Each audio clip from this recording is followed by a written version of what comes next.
তো হ্যালো বন্ধুরা, আমি আজকে আবার চলে এসেছি আমার রান্নাঘরে। তো তোমরা কেমন আছো বলো, আমি জিজ্ঞেস করি তোমরা কেমন আছো। আমার শরীর একদম ভালো নেই, তাও আজকে আমি সেই রান্নাটা এখন করছি, তো ভিডিওটা করে নিই, তোমাদের সাথে শেয়ার করে নিই। তো আজকে কি রান্না করছি দেখো, আজকে পমফ্রেট মাছের পাতলা আদা জিরা বাটা ঝোল করব কুমড়ো দিয়ে। এই যে আমি কুমড়ো কেটে রেখেছি, তোমাদের শরীরটা খুব খারাপ বললে আমি এগুলো কিছু দেখাতে পারিনি, আমি সব রেডি করে নিয়েছি, তোমাদেরকে দেখিয়ে দিচ্ছি। দেখো আজকে এখানে বেটে রেখেছি আদা জিরা আর কাঁচা লঙ্কা, একটু পেঁয়াজ কুচি করে নিয়েছি, কুমড়ো কেটে রেখেছি। আমি কড়াই বসিয়ে দিয়েছি, কড়াইটা গরম হয়ে গেলে মাছগুলো ভেজে নেব, তারপরে কি করছি তোমাদেরকে পরে দেখাচ্ছি। তোমরা ভিডিওটা প্রথম থেকে শেষ পর্যন্ত দেখতে থাকো। ঠিক আছে, আমি তেল দিয়ে দিলাম। দেখো আমি প্রথমেই বলি, সব রান্নাতেই বলি যে আমি তেল পরিমাণটা ওরকমভাবেই দিই যাতে আমার মাছ ভাজা হয়ে যাবে আর মাছের যে রেসিপিটা আমি করব সেটা রান্নাও হয়ে যাবে। তো তেল আমি দিয়ে দিয়েছি, তেলটা একটু গরম হয়ে যাক, তারপরে আমি মাছটা ভেজে নেব।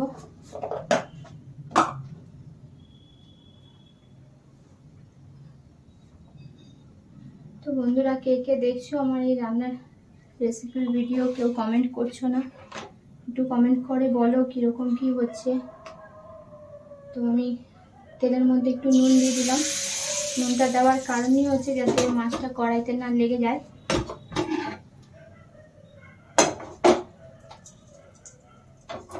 দেখো আমার তেলটাও গরম হয়ে গেছে, ধোয়া উঠছে। এবার আমি একটা করে মাছ কড়াইতে দিয়ে দেবো।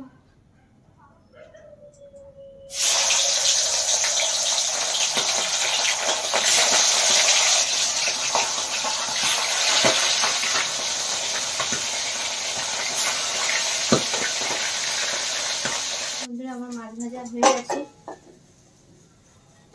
যেটা দিয়েছিলাম রেখেছি আর একটু আছে, এটুকু আমি ভেজে নেব, তারপরে মাছের করে নেব।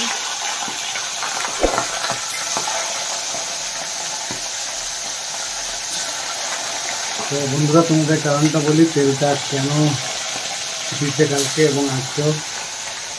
এটা কারণ হচ্ছে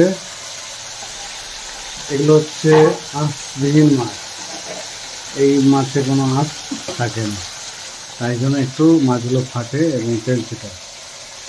তো তোমরাও যখন রান্নাটা করবে একটু সাবধানে করবে। তো এই দেখো বন্ধুরা, আমার মাছ ভাজা হয়ে গেছে, পড়ে গেছে ওদিকে। এবারে আমি, তো বন্ধুরা তেল আমার গরম আছে, তো এর মধ্যে আমি পেঁয়াজটা দিয়ে দিচ্ছি। পেঁয়াজটা কুচি কুচি করে কেটে রেখেছিলাম, পেঁয়াজটা ভাজা হয়ে যাবে, একটু লাল হয়ে যাবে, তারপরে মশলাটা দেবো আমি। কিন্তু তার আগে আমি কুমড়োটাও দিয়ে দেবো, পেঁয়াজটা ভাজা হয়ে যাবে। একটু নুন দেবো, পেঁয়াজটা যাতে একটু নরম হয়ে যায় তার জন্য।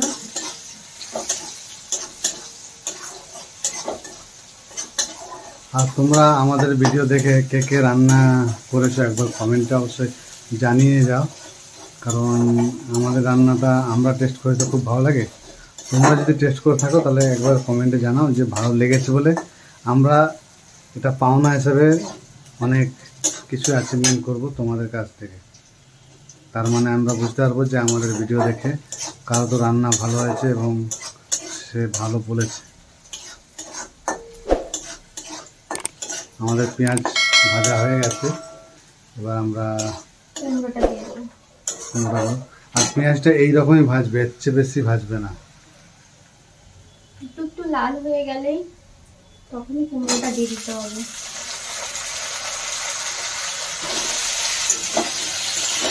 তোমরা হয়তো ভাবছো যে কুমড়ো দিয়ে পমফ্রেট মাছ, যারা এখনো পর্যন্ত কখনো খাওনি কুমড়ো দিয়ে পমফ্রেট মাছ, তো এরকম করে একবার খেয়ে দেখো, ভালো লাগবে। এতে বেশি মশলাও পড়বে না, অল্পই মশলা পড়বে। এই যে মশলা আছে এটা হচ্ছে আমাদের আদা জিরা বাটা, আর অল্প একটু কাঁচা লঙ্কা নুন দিলাম আমি, যদিও পেঁয়াজে একটু নুন দিয়েছিলাম, তাই এখানে একটু অল্পই দিলাম যাতে ঝোলটায় নুনটা হয়ে যায়। স্বাদ মতন লবণটা দেবেন, আর একটু কালারের জন্য হলুদ।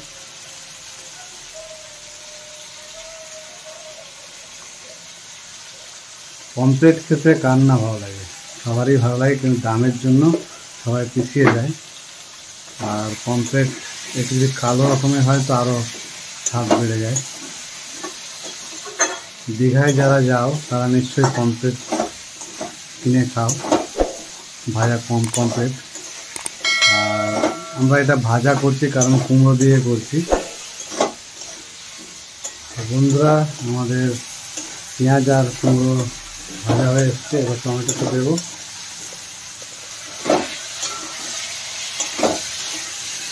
তো তোমাদের জন্য একটা ভালো জিনিস, এই রান্নাটা এইভাবে করলে তোমরা সবসময় স্বাদ পাবে।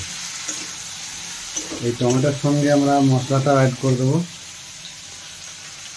বারবার বলছি, এটা আদা আর জিরে দেওয়া আছে, কাঁচা লঙ্কা দেওয়া আছে। যে যেরকম ঝাল খাবে হ্যাঁ, সেই পরিমাণে লঙ্কা দেবে। আমরা একটু ঝাল খাই, তো কাঁচা লঙ্কারই ঝাল খাই, শুকনো লঙ্কা নয়। আজকে পুরোটাই কাঁচা লঙ্কা, আমি আজকে শুকনো লঙ্কা দেবো না। আজকে মাছের ঝোলটাও একটু সাদা সাদাই হবে, যদিও আর আমরা শুকনো লঙ্কাটা খুব কম খাই, কারণ গ্যাস হয়, শরীরের ক্ষতিকর। কাঁচা লঙ্কাটা খেলে শরীরটা ভালো থাকে। তো এই মশলা দিয়ে কষিয়ে নেবো ভালো করে।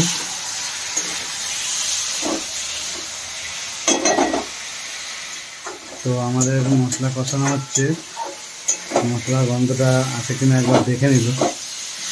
যদি মশলার গন্ধ চলে যায় তাহলে এই যে মশলার যে জলটা আছে আমরা এর সঙ্গে অ্যাড করব। আপাতত মশলা আমাদের পুরো কষানো হয়ে আসছে, একটু ভালো মতন কষিয়ে নেব।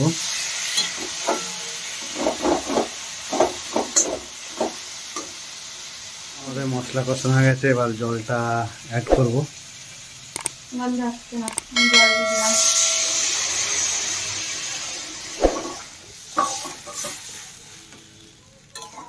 এবারে সবাই হয়তো ঝোলটা দেখে ভাববে এরকম সাদা সাদা ঝোল হয়েছে কেন। তো সাদা ঝোলটাই হতো, আমি কারণ শুকনো লঙ্কা তো দেইনি, তার জন্য সাদা ঝোল হচ্ছে। আর সাদা ঝোলটা খেতেও টেস্ট হবে, তোমরা বানিয়ে খেয়ে দেখো, একবার টেস্ট করে দেখো।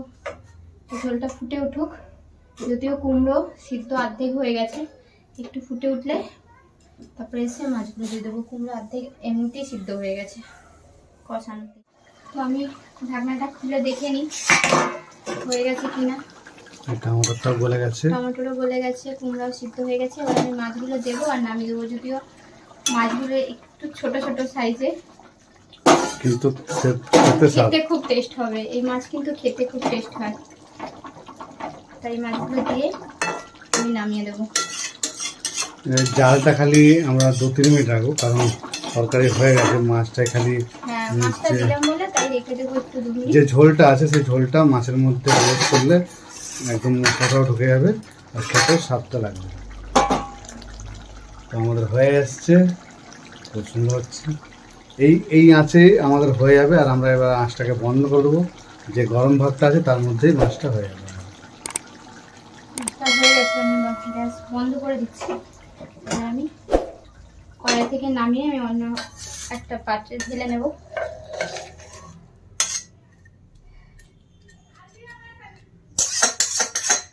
এটার নাম কি দিবে রান্নার? এটা তো জিরা বাটা পাতলা ঝোল পমফ্রেট মাছের। আসল কথা হচ্ছে এটার নাম হচ্ছে পমফ্রেটের পাতলা ঝোল। জিরা আদা বাটা দিয়ে পমফ্রেটের ঝোল, পাতলা ঝোল। ঠিক আছে, এক কথায় উত্তর দেওয়া হচ্ছে, এটা পমফ্রেট মাছের পাতলা ঝোল। তো ভিডিওটা তোমরা শেষ পর্যন্ত দেখার জন্য অসংখ্য ধন্যবাদ। একটা লাইক আর কমেন্ট শেয়ার করে দিও, আর আমাদের পাশে থাকো এইভাবেই সাপোর্ট করতে থাকো। ভিডিওগুলো দেখে অবশ্যই কমেন্ট করে জানাও যে কিরকম হচ্ছে।